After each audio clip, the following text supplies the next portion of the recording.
آل عمران کی آیت نمبر 127۔ اعوذ باللہ من الشیطان الرجیم، بسم اللہ الرحمن الرحیم۔ لیس لک من الامر شیء او یتوب علیہم او یعذبہم فإنہم ظالمون۔ وَلِلَّهِ مَا فِي السَّمَاوَاتِ وَمَا فِي الْأَرْضِ يَغْفِرُ لِمَن يَشَاءُ وَيُعَذِّبُ مَن يَشَاءُ، وَاللَّهُ غَفُورٌ رَّحِيمٌ۔ يَا أَيُّهَا الَّذِينَ آمنوا لا تأكلوا الربا أضعافا مضاعفة واتقوا الله لعلكم تفلحون۔ واتقوا النار التي أعدت للكافرين، وأطيعوا الله والرسول لعلكم ترحمون۔ بسم اللہ الرحمن الرحیم۔ لیس لک من الامر شیء او یتوب علیہم او یعذبہم فإنہم ظالمون۔ وَلِلَّهِ مَا فِي السَّمَاوَاتِ وَمَا فِي الْأَرْضِ يَغْفِرُ لِمَن يَشَاءُ وَيُعَذِّبُ مَن يَشَاءُ، وَاللَّهُ غَفُورٌ رَّحِيمٌ۔ يَا أَيُّهَا الَّذِينَ آمَنُوا لَا تَأْكُلُوا الرِّبَا أَضْعَافًا مُضَاعَفَةً واتقوا الله لعلكم تفلحون۔ واتقوا النار التي أعدت للكافرين، فأطيعوا الله والرسول لعلكم ترحمون۔ لیس لک من الامر شیء، نہیں ہے آپ کے لیے اس معاملے میں کوئی اختیار، او یتوب علیہم، یہ کہ اللہ رب العزت انہیں توبہ کی توفیق عطا فرمائے، او یعذبہم، یا انہیں عذاب دیں، فإنہم ظالمون، اس لیے کہ وہ ظالم ہیں، ظلم کرنے والے ہیں۔ وَلِلَّهِ مُلْكُ السَّمَاوَاتِ وَلِلَّهِ مَا فِي السَّمَاوَاتِ وَمَا فِي الْأَرْضِ، اللہ ہی کے لیے ہے جو کچھ آسمانوں میں ہے، جو کچھ زمین میں ہے۔ یغفر لمن یشاء، وہ معاف کرتے ہیں جسے چاہتے ہیں، وہ یعذب من یشاء، اور عذاب دیتا ہے جسے چاہتا ہے۔ واللہ غفور الرحیم، اللہ رب العزت بڑے بخشنے والے، رحم کرنے والے ہیں۔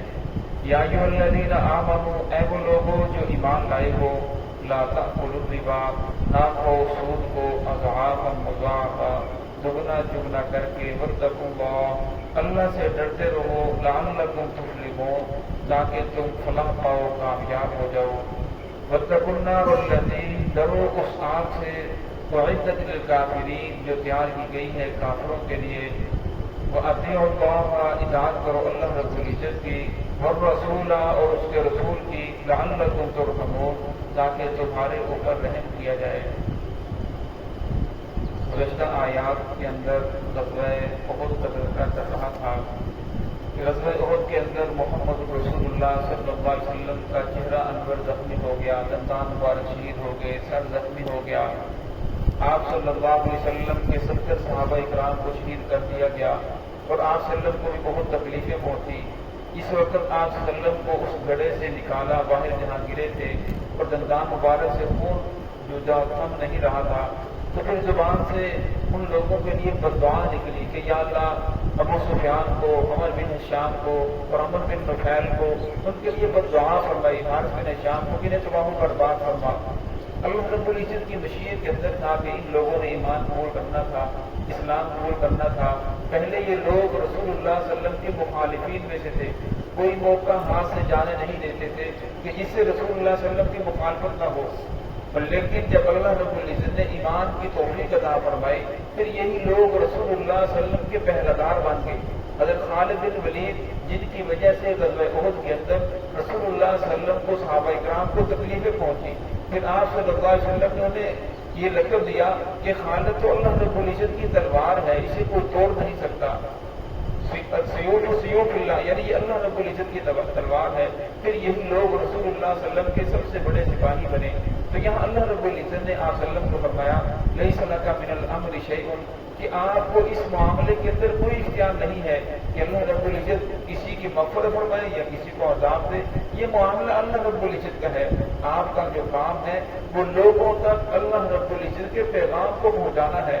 आप अल्लाह का पैगाम लोगों तक पहुँचाते रहें। अगर अल्लाह रब्बुल इज्जत उन्हें माफ़ कर दे तो ये अल्लाह रब्बुल इज्जत की रहमत है। अगर अल्लाह रब्बुल इज्जत उन्हें आज़ाद दे तो ये अल्लाह रब्बुल इज्जत का इंसाफ है। फ़इन्नहुम ज़ालिमून, क्यों? इसलिए कि वो तो जुल्म करने वाले हैं, उन्होंने आपको तकलीफें पहुँचाई, सहाबा इकराम को तकलीफें पहुँचाई। इस वक्त सहाबा इकराम के ऊपर उन लोगों ने हमला किया, तो हमला करने के बाद सहाबा इकराम के पाँव उखड़ गए। लेकिन जब पाँव उखड़े तो रसूलुल्लाह सल्लल्लाहु अलैहि वसल्लम पता चला कि आप सल्लम जिंदा हैं। सहाबा इकराम दोबारा फिर इन्हीं जख्मों के अंदर दोबारा जंग करने के लिए तैयार हो गए। जब सहाबा इकराम दोबारा जंग करने के लिए तैयार हुए तो फिर काफिर जो लोग थे वो भाग गए। तो अल्लाह रब्बुल इज्जत ने भी सहाबा इकराम की तारीफें फरमाई कि इतने जख्मों के बावजूद फिर भी जंग करने के लिए तैयार हो गए। आगे फिर अल्लाह माफ़िस समावाति माफ़िल अर्ज़, आसमानों में और जमीनों में इख्तियार अल्लाह रब्बुल इज्जत को है। जो चाहे आसमानों में फैसला करें, जो चाहे जमीन के अंदर फैसला करें। किसी और को अल्लाह के अलावा कोई इख्तियार नहीं कि अल्लाह रब्बुल इज्जत की मशीयत के अंदर दखल फरमाए। यग़फ़िरु लिमन यशा, अल्लाह रब्बुल जिसे चाहते हैं माफ़ कर देते हैं। व युअज़्ज़िबु मन यशा, और जिसे चाहे अज़ाब दें। वल्लाहु गफ़ूरुर रहीम, अल्लाह रब्बुल बख्शने वाले हैं, रहम करने वाले हैं।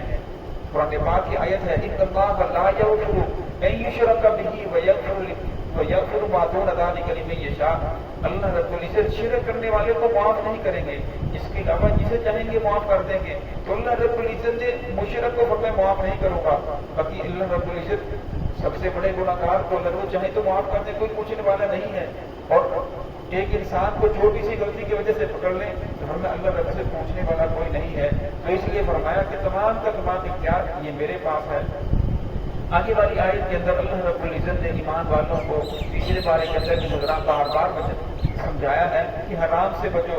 हराम का जो एक लुकमा भी है, और मैं एक लुकमा अगर हराम का इंसान के पेट के अंदर चला जाए 40 दिन तक इंसान की दुआ कबूल नहीं होती। अबू दाऊद की रिवायत है, और मैं अगर इंसान ने जिस्म के ऊपर जो कपड़ा पहना है, और मैं अगर वो 1000 रुपए का है, 900 रुपया हलाल का है, 100 रुपया अगर हराम का है, तो जब तक वो कपड़ा जिस्म के ऊपर रहेगा और वह इंसान की इबादत कबूल नहीं होती, इंसान की नमाज कबूल नहीं होती। तो इसलिए अल्लाह रब्बुल इज्जत ने लोगों को अंदाज बदल कर लोगों को समझाया है। या अय्युहल्लज़ीना आमनू, है वो लोगों जो ईमान लाए हो, ला तअकुलू रिबा, सूद न खाओ, अज़हाब मुज़ाहफा, दुगना चुगना करके, फरमाया सूद न खाओ। फरमाया सूद को रब्बुल ईमान के मुकाबले के अंदर ले आए। फरमाया अगर ईमान है तो फिर सूद न खाओ, اگر سود کھاتے ہو تو پھر تمہارا ایمان باقی نہیں بلکہ تمہارا ایمان کمزور ہو چکا ہے، ایمان تمہارے اندر سے نکل چکا ہے۔ آگے اللہ، اگر اللہ سے ڈرتے ہو، تمہارے دل کے اندر اللہ کا خوف ہے، اللہ کا ڈر ہے، تو پھر اس گناہ سے بچ جاؤ، سود سے بچ جاؤ، لعلکم تفلحون، تاکہ تم کامیاب ہو جاؤ۔ گزشتہ دور کے اندر رسول اللہ صلی اللہ علیہ وسلم کے زمانہ میں جسے جہلیت اولا کہا جاتا ہے، اور ایک جہلیت حکرہ ہے جو آج کا دور ہے، اس دور کے اندر بھی یہ تھا کہ کوئی آدمی مقروض اپنی مجبوری کی وجہ سے قرض لیتا تو اس کے اوپر سود مقرر کیا جاتا، سال گزرنے کے بعد اگر وہ سود واپس نہ کرتا تو اس سود کو اصل رقم شمار کر کے اس کے اوپر اور سود مقرر کر دیا جاتا، اگلے سال پھر ادا نہ کر پاتا تو پھر اس سود کو اصل رقم شمار کیا جاتا، اس کے اوپر اور سود مقرر کر دیا جاتا۔ اس طرح سود کی رقم بڑھتی اصل رقم سے بھی سود بہت زیادہ بڑھ جاتا۔ تو رسول اللہ صلی اللہ علیہ وسلم نے قرآن پاک نے ہر اس قسم سے منع فرمایا ہے جس سے مسلمانوں کو نقصان پہنچے، مسلمان پریشانی کے اندر مبتلا ہوئے۔ اس آیت کو سمجھنے کے لیے آپ کو 1400 سال پیچھے جانے کی ضرورت نہیں، بلکہ آج کے دور کے اندر یہ جو عالمی بینک ہے، IMF ادارہ ہے، اس نے بھی یہی وہ جاہلیت اولا کی یہاں پیدا کی ہوئی ہے، لوگوں کو قرض دیتے ہیں، سال کے بعد اگر وہ پورا نہ دیا جائے پھر اس کے اوپر اور مقرر کر دیا جاتا ہے۔ پہلے یہ عام انسانوں میں تھا، پھر وہ قوموں کے اندر آ گیا، اب ملکوں کے اندر آ گیا، فرمایا اللہ رب العزت نے انداز بدل کر لوگوں کو سمجھایا۔ کیوں؟ اس لیے کہ انسان کی فطرت کے اوپر مال کی محبت غالب ہے، انسان سود سے بچنا انسان کے لیے مشکل ہے۔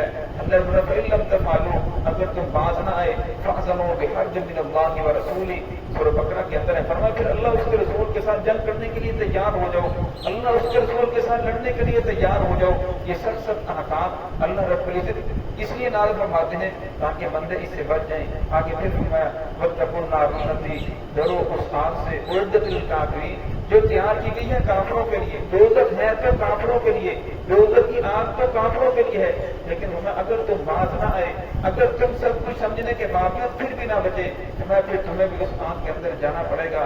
وَأَطِیعُوا اللَّهَ، اطاعت کرو اللہ رب العزت کی، وَالرَّسُولَ، اس کے رسول کی اطاعت کرو، اللہ اس کے رسول کی اطاعت کے اندر آؤ گے تو تمام گناہوں سے بچ جاؤ گے۔